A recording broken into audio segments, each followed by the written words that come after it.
Hello buddies, कैसे हैं आप सब। Welcome back to my channel. आज हम फर्स्ट इम्पॉर्टेंट आइडियोलॉजी से स्टार्ट करते हैं, लिबरलिज्म। इसे मैं 3 से 4 लेक्चर्स में कंप्लीट कर लूँगी। हार्डली 15 to 20 मिनट्स के वीडियो होंगे। तो स्टार्ट करते हैं लिबरलिज्म। हम पहले जानेंगे कि ओरिजिन और डेवलपमेंट कैसे हुआ लिबरलिज्म का, आइडियोलॉजी का। पहला, हमने पिछले भी लेक्चर में पढ़ा था जब हम आइडियोलॉजी पढ़ रहे थे कि लिबरलिज्म या आइडियोलॉजी, सोशलिज्म, लिबरलिज्म ये कब डेवलप हुई। उनका एक इकोनॉमिक बेस था। उसी इकोनॉमिक बेस में जब सोसाइटी ट्रांजिशन कर रही थी फ्यूडलिज्म से इंडस्ट्रियल सोसाइटी की तरफ, तभी ये 3 जो क्लासिकल आइडियोलॉजी हैं वो डेवलप हुई थी। तो पहला हम देखते हैं लिबरलिज्म। लिबरल आइडियाज जो आए थे वो इसलिए आए थे क्योंकि सोसाइटी ब्रेक डाउन कर गई थी यूरोप में। फ्यूडल सोसाइटी जो थी वो ब्रेक डाउन कर गई थी यूरोप में और वो मूव कर रही थी कैपिटलिस्ट सोसाइटी की तरफ। ये जो आइडियाज हैं लिबरलिज्म के, ये मिडिल क्लास की एस्पिरेशंस को रिफ्लेक्ट करते हैं, मैनिफेस्ट करते हैं। मिडिल क्लास का आइडियोलॉजी क्या होता है? मिडिल क्लास का आइडियोलॉजी ये होता है कि इकोनॉमिक अपॉर्चुनिटी होनी चाहिए, इंडिविजुअल को फ्रीडम होना चाहिए, इंडिविजुअल को सारी अपॉर्चुनिटीज़ होनी चाहिए ताकि वो डेवलप कर सके। आज के सिनेरियो से भी आप इसे रिलेट कर सकते हैं।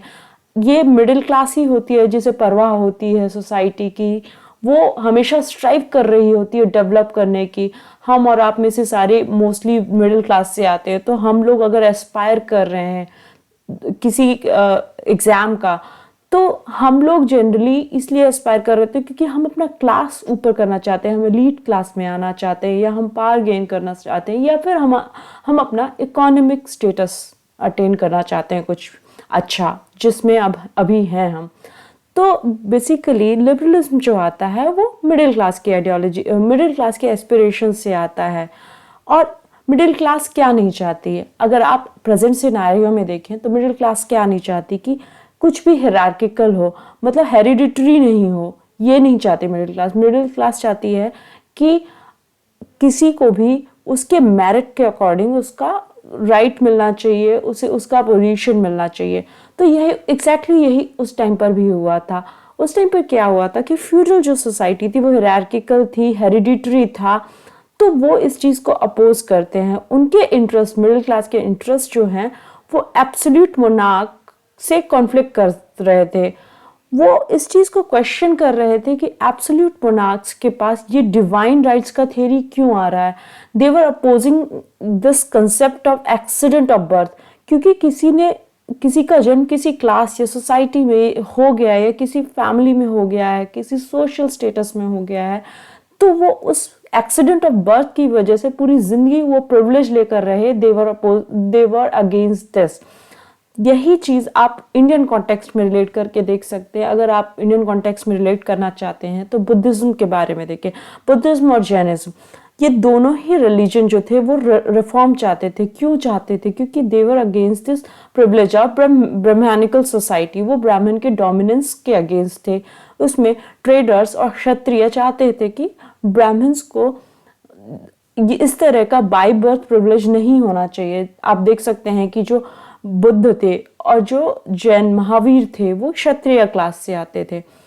तो बेसिकली ओरिजिन यहाँ होता है कि वो ये जो लिबरलिज्म का डेवलपमेंट ऐसे होता है कि वो चाहते थे फंडामेंटल रिफॉर्म, या फिर कई बार रेडिकल चेंज भी चाहते थे सोसाइटी में, जो कि आप देख सकते हैं एग्जाम्पल के तौर पर इंग्लिश रेवोल्यूशन जो हुआ है, या अमेरिकन रेवोल्यूशन हुआ है, या फ्रेंच रेवोल्यूशन हुआ है। इन सभी में basically what they wanted was right of liberty, equality and freedom. तो इसमें बेसिकली हम कंक्लूड कर सकते हैं कि the middle class or that time the society was against this unfairness of feudal system in which social position was determined by the accident of birth. Accident of birth एक ऐसा phrase है जो आप use करेंगे उस time जब आप feminism भी पढ़ेंगे। तो इस तरह के फ्रेजेस जो हैं पॉलिटिकल साइंस में आपके आंसर को रिच करते हैं। तो आप इन सारे फ्रेजेस का एक नोट बना लीजिए। Liberalism as a political creed 19th century में डेवलप होता है, लेकिन इसके रूट्स जो हैं उसके 300 साल पहले से स्टार्ट हो गए थे। आप रेनेसां वगैरह में देखेंगे जिसमें इकोनॉमिक ऑर्डर वो चाहते थे कि गवर्नमेंट के इंटरफेरेंस के बिना हो और नेशंस को फ्रीली ट्रेड करना चाहिए। ये सब आप देखेंगे कि ये बेसिकली मूव कर रहा है कैपिटलिज्म की तरफ। और लिबरलिज्म जो है पहले स्टार्ट होता है वेस्टर्न यूरोप में, फिर धीरे धीरे ये ईस्टर्न यूरोप में आता है, फिर एशिया, अफ्रीका, लैटिन अमेरिका, हर जगह ये ऑल परवेसिव हो जाता है। हर जगह लिबरलिज्म का वैल्यू होने लग जाता है क्योंकि अपने उसके प्रोज हैं। और हाँ, लिबरलिज्म का जो कैरेक्टर है वो धीरे धीरे चेंज हो जाता है। जैसे अगर आप देखेंगे पहले राइजिंग मिडिल क्लास का क्या काम था या क्या एस्पिरेशन थी? एस्पिरेशन ये थी कि उन्हें इक्वल अपॉर्चुनिटी होना चाहिए, उनको सोसाइटी में पॉलिटिकल और इकोनॉमिक डोमिनेंस होना चाहिए। और जैसे जैसे उन्हें ये मिलता गया वो उनका नेचर चेंज होता गया मिडिल क्लास का। वो धीरे धीरे खुद ही कंजर्वेटिव होते गए, वो धीरे धीरे खुद ही एक एग्जिस्टिंग ऑर्डर को मेंटेन करने की कोशिश करने लग गए। ये लार्जली ऐसा हमेशा ही होता है। आप देखेंगे कि आप अगर इंडियन कॉन्टेक्स्ट से इसे रिलेट करना चाहते हैं तो ब्राह्मणिकल सोसाइटी में क्या होता है कि जैसे जैसे उन्होंने डोमिनेंस गेन करना स्टार्ट किया ब्राह्मण्स ने, तो they always wanted this system to be remained. और इसीलिए वो वर्ण संहार वगैरह का थ्योरी लेकर आते हैं, या समुद्रगुप्ता के या गुप्तास के टाइम पर ये थ्योरी आता है कि वो ब्रह्मनिज्म को प्रिवेल करने वाला काम किए हैं, ट्रायम्फेंट ब्रह्मनिज्म का जो कॉन्सेप्ट था। फिर लेट 19th सेंचुरी से, क्योंकि अब क्या हुआ, कैपिटलिज्म की वजह से, लिबरलिज्म की वजह से, कैपिटलिज्म बेसिकली प्रॉफिट मोटिवेटेड होता है, तो इसकी वजह से इनइक्वालिटी सोसाइटी में आने लग गई। तो धीरे धीरे इतना क्रिटिसिज्म होने लग गया लिबरलिज्म एज एन आइडिया का कि उन्हें अपने में रिफॉर्म लेकर आना पड़ा। आप फिर से इसे इंडियन सोसाइटी से रिलेट कर सकते हैं। जब बुद्धिज्म और जैनिज्म आए थे तो लास्ट में ब्राह्मणिज्म को रिफॉर्म लाने पड़ गए थे खुद के अंदर। तो ऐसा ही हुआ था, एग्जैक्टली ऐसा ही होता है हर जगह किसी भी आइडिया के डेवलपमेंट में। अगर रिफॉर्म की बात हम करते हैं तो रिफॉर्म कैसे आए लिबरलिज्म में? जो अर्ली लिबरल्स थे, जो क्लासिकल लिबरल्स थे, वो चाहते थे कि लीस्ट इंटरफेरेंस हो स्टेट का। लेकिन मॉडर्न लिबरल्स जो है वेलफेयर सर्विसेज की तरफ या वेलफेयर स्टेट की तरफ बढ़ने लग गए। आगे आप जाकर देखेंगे कि वो पॉजिटिव ड्यूटी ऑफ स्टेट में बिलीव करने लग गए और कैपेसिटी डेवलपमेंट का थ्योरी जो है या डिस्ट्रीब्यूशन थ्योरी है जो रॉल्स की है, ये सब थ्योरी मॉडर्न लिबरल्स की तरफ से आती हैं। जबकि अर्ली लिबरल्स नाइटमैन स्टेट की बात करते हैं जिसमें स्टेट का लीस्ट इंटरफेरेंस होना चाहिए। अब हम आगे जाकर देखते हैं कि कोर थीम्स ऑफ लिबरलिज्म क्या हैं। लिबरलिज्म को आप एक मेटा आइडियोलॉजी की तरह देख सकते हैं। आप ये टर्म बहुत बार पॉलिटिकल साइंस में सुनेंगे, मेटा आइडियोलॉजी। मेटा आइडियोलॉजी का मतलब होता है एक ऐसी आइडियोलॉजी जिससे बहुत सारे स्ट्रीम्स निकलते हैं, स्कूल्स ऑफ थॉट निकलते हैं, बहुत सारी डिबेट उसके बेसिस पर होती रहती हैं। तो आप इसे अगर इसकी डेफिनेशन के टर्म में पढ़ूं तो Meta ideology is the body of rules that lays down the ground on which political and ideological debate can take place. That means कि बहुत सारी debates इससे निकल कर आती है। आप देखेंगे कि political science में everything is contested, every theory is contested and no theory can be preferred over other.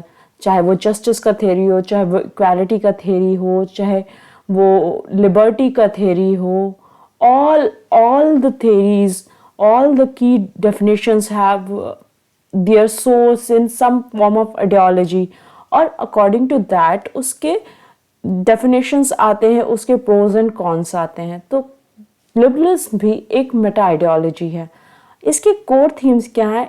इसके कोर थीम्स है इंडिविजुअलिज्म, फ्रीडम, रीजन, जस्टिस और टॉलरेशन।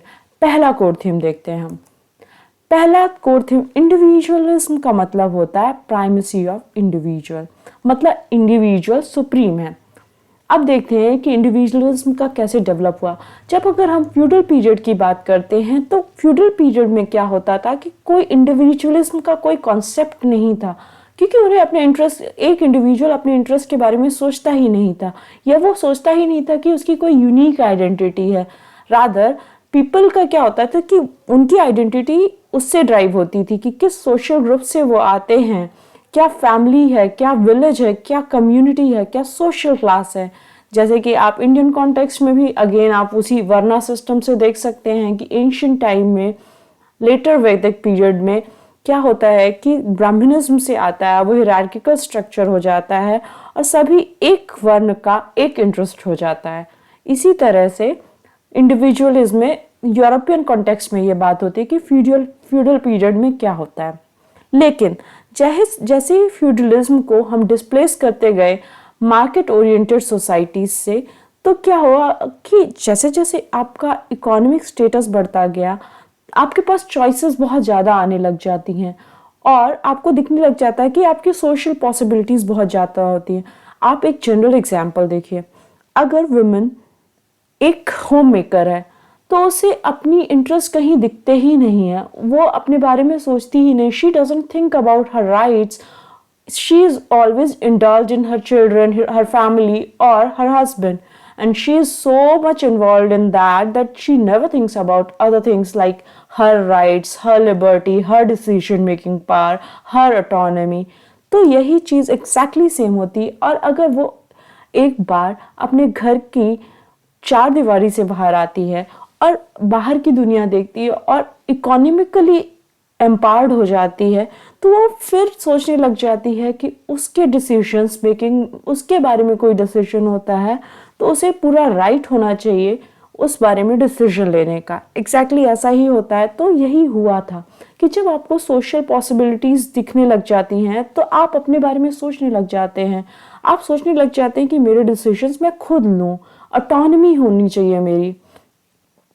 और क्योंकि फ्यूडलिज्म हटता जा रहा था तो रैशनलिस्टिक सोसाइटी जो बेस्ड ऑन रीज़न है, जो साइंटिफिकली चीज़ों को एक्सप्लेन करे, वो धीरे धीरे धीरे उसका ट्रेडिशन डेवलप होता गया। तो इसी रैशनल थॉट से नेचुरल राइट्स का थ्योरी डेवलप होता है 17th और 18th सेंचुरी में।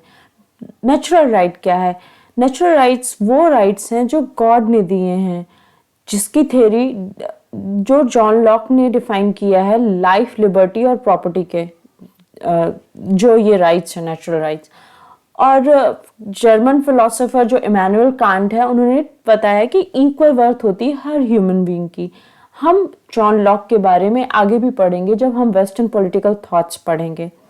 तो लिबरलिज्म बेसिकली इक्वालिटी की बात करता है, इक्वल ह्यूमन वर्थ की बात करता है और एक और भी बात करता है कि हर एक इंडिविजुअल अपने आप में एक यूनिक है। तो इससे लिबरलिज्म के दो कॉन्ट्रास्टिंग व्यूज डेवलप होते हैं कि इंडिविजुअल खुद में एक यूनिक बीइंग है, दूसरा कि उनका मतलब एक तो आप बोल रहे हैं कि यूनिक है और दूसरा आप बोल रहे हैं कि उनका सेम स्टेटस है क्योंकि वो इंडिविजुअल हैं और उनका इक्वल मॉरल वर्थ है। तो इस दोनों कॉन्ट्रास्टिंग व्यूज की वजह से बहुत ज़्यादा टेंशंस डेवलप होते हैं लिबरलिज्म में, जिससे नए नए स्कूल्स ऑफ थॉट आते हैं।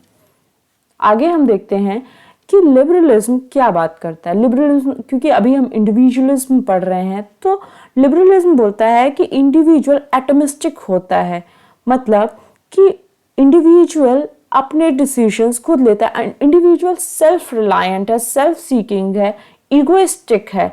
और जो सोसाइटी है वो कुछ भी सोसाइटी को ओन नहीं करता, वो जो भी है वो अपनी वजह से है। और सोसाइटी जो है, मतलब वो इस एक्सटेंट तक जाकर बोलते हैं कि सोसाइटी कुछ भी नहीं है, बस एग्रीगेशन ऑफ इंडिविजुअल्स है। तो उसमें सोसाइटी का कोई इटसेल्फ कोई वैल्यू नहीं है। जैसे कि आप स्क्रीन में देख रहे हैं कि individual is merely a collection of self sufficient individuals, और ये एक्सट्रीम इंडिविजुअलिज्म है। इसी को डिफाइन करते हुए सीबी मैकफर्सन बोलते हैं इस आइडिया को कि ये पॉजेसिव इंडिविजुअल है। दैट मीन्स कि the individual is proprietor of his own person और capacity, owing nothing to society for them. तो इसका मतलब ये है कि इंडिविजुअल जो भी बनता है या जो भी करता है वो अपनी वजह से करता है और उसमें सोसाइटी का कोई रोल नहीं होता है। लेकिन ये क्लासिकल लिबरल्स का थॉट होता है। लेकिन लेटर लिबरल्स बहुत ऑप्टिमिस्टिक व्यू रखते हैं ह्यूमन नेचर का, और उनका ये कहना होता है कि इंडिविजुअल सिर्फ अपनी वजह से नहीं होता और वो सिर्फ अपने बारे में नहीं सोचता, जैसा कि इन्होंने बोला था क्लासिकल लिबरल्स ने कि ईगोइस्टिकल होता है, सेल्फ सीकिंग होता है और सेल्फ रिलायंट होता है। ऐसा नहीं है। ये बोलते हैं कि इंडिविजुअल का नेचर डिपेंड करता है, इंडिविजुअल के एक्शंस डिपेंड करते हैं उस सेंस ऑफ रिस्पॉन्सिबिलिटी से। इसका मतलब कि इंडिविजुअल अपने बारे में सोचने के साथ साथ सोशल रिस्पॉन्सिबिलिटी की भी बातें करता है। आप अपने बारे में एग्जाम्पल सोच कर देखिए कि आप हाँ चाहते हैं कि आपके डिसीजंस आप खुद लें, लेकिन आप जब भी ऐसा सोचते हैं तो आप एक बार कंसिडर करते हैं कि इसका इम्पैक्ट आपकी फैमिली में, आपके फ्रेंड्स पर क्या होगा। फिर सेकंड कोर थीम है लिबरलिज्म का, फ्रीडम। आप देखिए ये बहुत ही नेचुरली फ्लो करेंगे इनके वैल्यूज़ या कोर थीम्स। जैसे आप अगर इंडिविजुअल, आप अगर आपने अपने बारे में सोचते हैं तो आप नेचुरली चाहेंगे कि आपको फ्रीडम होनी चाहिए हर चीज़ डिसाइड करने की। इसमें हम फ्रीडम और लिबर्टी इंटरचेंजेबली यूज़ करेंगे। तो जो फ्रीडम है ये एक वैल्यू है जो सारे लिबरल स्कूल्स ऑफ थॉट को यूनिफाई करता है। जैसे कि अर्ली लिबरल्स बोलते हैं कि ये नेचुरल राइट है, ये एसेंशियल है ह्यूमन एग्जिस्टेंस के लिए, और मतलब इंडिविजुअल ये एक्सरसाइज करेगा ही ये चॉइस अपनी एग्जिस्टेंस को रियलाइज करने के लिए। लेकिन लेटर लिबरल्स लिबर्टी के बारे में एक अलग व्यू रखते हैं। उनका कहना है कि लिबर्टी इसलिए रिक्वायर्ड है ताकि वो अपनी कैपेसिटी और टैलेंट को डेवलप करे और अपने टैलेंट को और अपने पोटेंशियल को रियलाइज कर पाए। लिबरल्स का ये मानना है कि एब्सोल्यूट नहीं होती है लिबर्टी। लिबर्टी का मतलब ये नहीं है कि आप किसी भी को भी जाकर हार्म कर दें।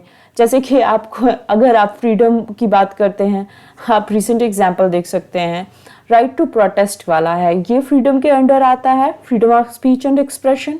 लेकिन आप शाहीन बाग का या फिर किसी भी तरह का प्रोटेस्ट का एग्जाम्पल लेंगे, अगर आपका freedom of speech and expression है, that doesn't mean that you would bother the society. Exactly same decision आया था सुप्रीम कोर्ट का कि आपको प्रोटेस्ट करने का राइट है, लेकिन इस तरह से रोड को, ट्रैफिक को ब्लॉक करके उनके ट्रैफिक कार्स को उनको पेनफुल एक्सपीरियंस देने का कोई भी राइट नहीं है। John Stuart Mill on liberty में लिखते हैं कि लिबर्टी दो प्रकार की होती है। एक तो अदर्स रिगार्डिंग, मतलब एक्शंस दो प्रकार के होते हैं, एक सेल्फ रिगार्डिंग और एक अदर्स रिगार्डिंग। तो उसी के अकॉर्डिंग वो लिबर्टी भी ग्रांट करते हैं। सेल्फ रिगार्डिंग एक्शंस में बोलते हैं जेएस मिल कि एब्सोल्यूट फ्रीडम होता है, स्टेट किसी भी तरह का इंटरफेरेंस या सोसाइटी किसी भी तरह की इंटरफेरेंस नहीं डाल सकती है। उनका कहना यह है कि अगर इंडिविजुअल हेलमेट नहीं पहनता है या सीट बेल्ट नहीं पहनता है तो लॉज उसे इन्फोर्स नहीं करना चाहिए, क्योंकि ये सेल्फ रिगार्डिंग एक्शन है, it is not going to harm others. जबकि इन्हीं आप सेल्फ रिगार्डिंग का ही आप एग्जाम्पल ले सकते हैं कि ये एक बहुत कंट्रोवर्शियल या डिबेटेबल थेरीज हैं। जैसे कि अगर सेल्फ रिगार्डिंग पे अगर हम इस पर जाएं या इसके प्रमाइस पर बात करें, तो इस प्रमाइस पर जो रीसेंट एग्जाम्पल है जिसमें एनसीबी ने समन किया था दीपिका पादुकोण को, तो अगर दीपिका पादुकोण ड्रग एडिक्ट हैं या ड्रग्स लेती हैं तो वो तो सेल्फ रिगार्डिंग एक्शन है। फिर एनसीबी को क्यों आना पड़ा बीच में, and why did NCB summoned Deepika Padukone because it was her own decision. She was harming her own life. It was not affecting others. But नहीं, ये कहीं ना कहीं टर्माइट की तरह पूरी सोसाइटी को खाते हैं। तो इसलिए ये बहुत डिबेटेबल चीज़ें हो जाती है पॉलिटिकल साइंस के लेवल पर।